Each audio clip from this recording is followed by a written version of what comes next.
Алматы қаласы Жетісу ауданы номері 104-ші бөбекжай балабақшасында ерекше форматтағы қалалық семинар өтті. Ағаш шеберханасындағы шебер бала жобасы баланың шығармашылық қабілетін дамытып, отбасылық құндылықтарды дәріптеуге бағытталды. Семинар аясында әке мен баланың бірлескен жұмысына негізделген шеберлік сағат өтті.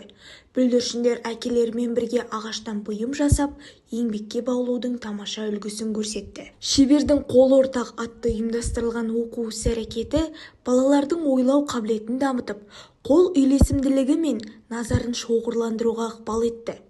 Оқу іс-әрекеті барысында бүлдіршіндер тапсырмаларды қызығушылықпен орындап, шеберлікке алғашқы қадам жасады. Педагогтерге арналған психологиялық тренинг барысында мамандар бір-біріне мейірім мен қолдау сыйлап, кәсіби шыңдалуға мүмкіндік алды. Шараның концерттік бөлімінде бүлдіршіндер бейбітшілік биімен көрермендерге көтеріңкі көңіл күй сыйлады.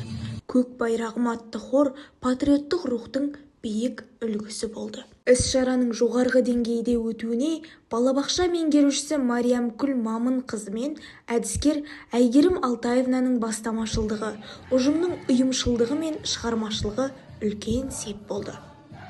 Ағаш шеберханасындағы шебер бала жобасы бүгінгі баланың ертеңгі еңбекқор азаматы болып қалыптасуына жол ашатын тағылымды шара болды. Білім айнасы, Алматы қаласынан Ақерке Амангелдіқызы.